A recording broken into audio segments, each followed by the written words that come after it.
Namaskar and welcome back to Ekagra IAS Academy. Today we are going to discuss about the C5+1 nations. So ये C5+1 nations क्या हैं, कब found हुए, क्यों US अब 2023 के बाद इनके साथ मीटिंग करने वाला है और क्यों ये यूएस के लिए बहुत ही ज़्यादा इंपॉर्टेंट हो जाते हैं, इन्हीं सारी एक्सपेक्ट पर हम करने वाले हैं बात। मेरा नाम है प्राची मिश्रा और आप सभी का बहुत बहुत स्वागत है। तो एक बार आप सभी जल्दी जल्दी आ जाए सेशन में, देन फिर हम लोग क्लास को शुरू कर लेते हैं और देखते हैं ये क्या हो जाता है।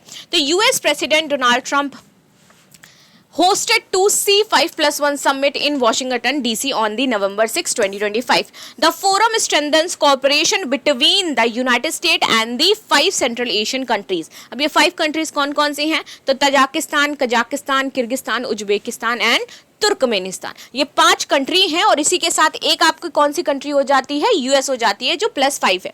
अच्छा, ये जो कंट्रीज हैं ये आपकी यूरोपियन यूनियन से बाहर निकाल दी गई थी पास्ट में और उसके बाद इस ग्रुप को इन्होंने बना लिया था। अब अचानक से ये यूएस का प्रेम इनके लिए क्यों उमड़ पड़ा है? तो प्रेम इसलिए उमड़ा है कि कजाकिस्तान में ना आरीरीज का भंडार खोजा गया है और आरीरीज की जरूरत बहुत ही ज्यादा हो जाती है अमेरिका को, तो इसलिए अमेरिका अब इनके साथ ऊर्जा के क्षेत्र में, अर्थव्यवस्था के क्षेत्र में समझौता करने वाला है, व्यापार समझौता करने जा रहा है वो इन 5 देशों के साथ। ठीक है।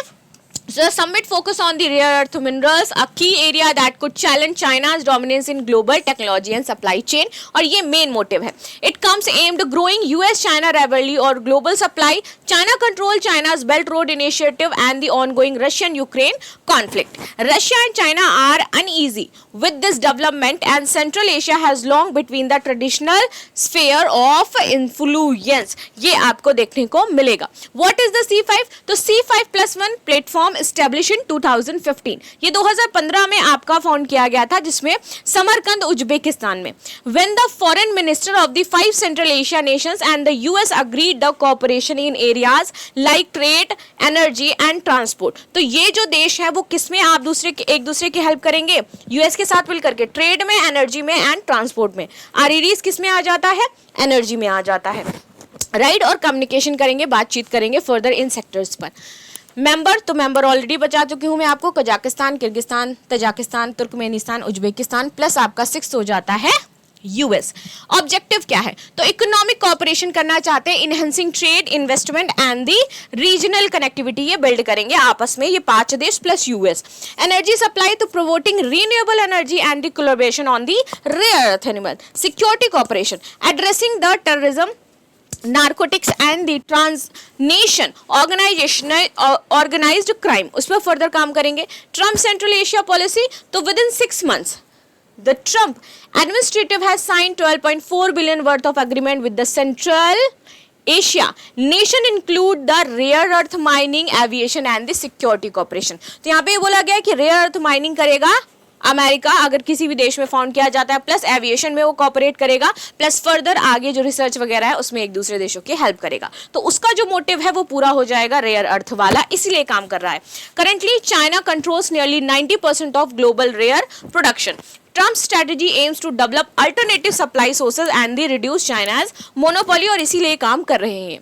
Trump's Central Asia policy, so in April 2025, Kazakhstan discovered a new deposit over 20 million ton of the rare earth element, potentially half of China's total reserve. The region is geographically strategic, located between the Russia and the China and often referred to the heartland of the Eurasia. तो ये heartland है Eurasia क्या, Kazakhstan, और यहाँ पे 20 million ton rare earth पाया गया है और ये दोनों के बीच में हो जाता है। लोकेशन बहुत अच्छी हो जाती है, इसीलिए यूएस चाहता है कि माइनिंग कौन करे, वो करे, और तभी वो ट्रेड डील इनके साथ साइन करने वाला है। Now, Trump's Central Asia policy. Central Asia holds abundant reserve of oil, gas, uranium and the rare earth element like cerium, lithium, neodymium and the yttrium, vital for the smartphone, chips and defense technology. इसमें use होता है और इनको क्या करना है भैया, अपनी डिफेंस सेक्टर में इसको यूज करना है mainly. If the US gain access of these resources, it could significantly undermine China's global dominance and critical minerals. Why are China and Russia concerned? So China is concerned because अगर यहाँ पे इसको rare earth मिल जाते हैं और फिर उसके बाद इसका डोमिनेंस कम होने लगता है, तो इसकी जो इंडस्ट्री है ये वाली चाइना's टेक इंडस्ट्री है एंड ये जो डिफेंस है उस पर थोड़ा सा इफेक्ट पड़ेगा। US partnership in central Asia could weakened the China supply chain control, और वो चाइना की जो सप्लाई चेन कंट्रोल है उसको ये ब्रेक कर सकता है, उसको ये स्लो कर सकता है, इसलिए चाइना परेशान है। This align with Washington border economic decoupling strategy.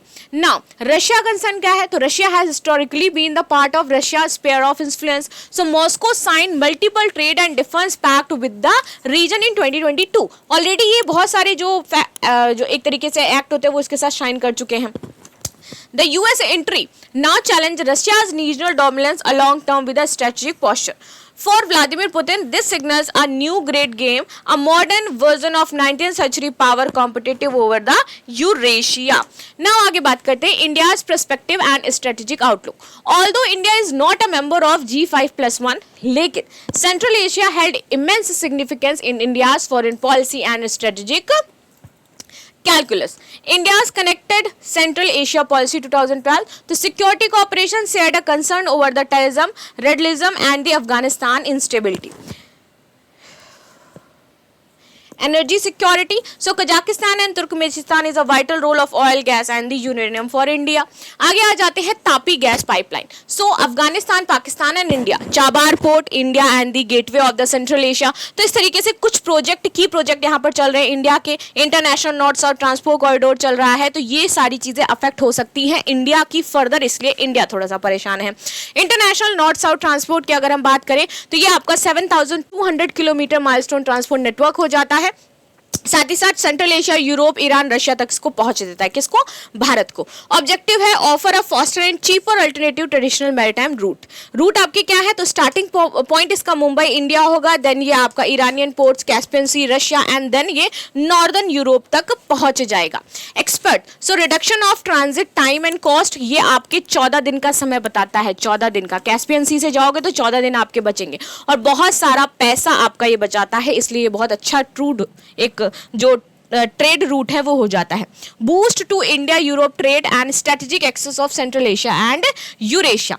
India's vision, तो Central Asia is India's extended neighborhood. While stability and connectivity are directly linked with India's long-term economic and the strategic interests, India also seeks the balance China's influence and the counter Pakistan involvement by the deepening partnership in defense, energy and the trade. So India ये चाहता है कि further हम इस reason में अपना dominance establish करें, इन देशों के साथ फर्दर हम एनर्जी, डिफेंस एंड ट्रेड में डील करें ताकि वो पाकिस्तान और चाइना के इन्फ्लुएंस को कम कर सके। तो हमारा विजन ये है कि हम सेंट्रल एशिया में ज़्यादा डोमिनेंस क्रिएट कर पाएँ, उनके साथ अपने रिश्तों को बेहतर कर पाएँ, सांस्कृतिक आदान प्रदान कर पाएँ, ताकि ये सारे देश जो हैं इनका इन्वॉल्वमेंट इस रीजन में कम हो और हमारी सुरक्षा बनी रहे।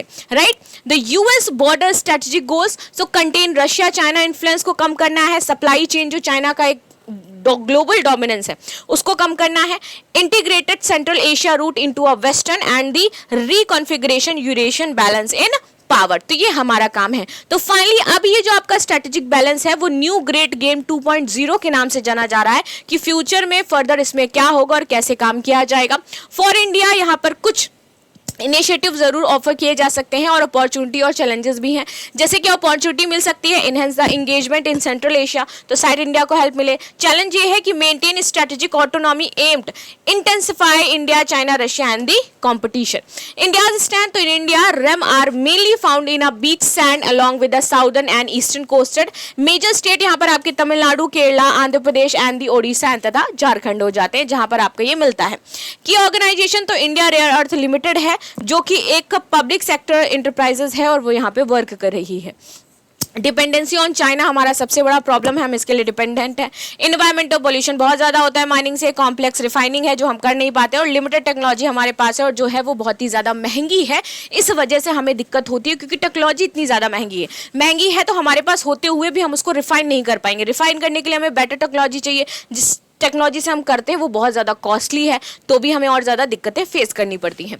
प्रिलिम्स का क्वेश्चन है which countries does the C5 in C5+1 representation, तो आपको ये बताना है। मेंस का क्वेश्चन है what is the C5 forum and analytics the geopolitical significance. So this is the news what we discuss about. मिलते हैं अब हम लोग नेक्स्ट क्लास में, तब तक के लिए धन्यवाद। लाइक शेयर सब्सक्राइब करना बिल्कुल भी ना भूलिएगा and thank you so much.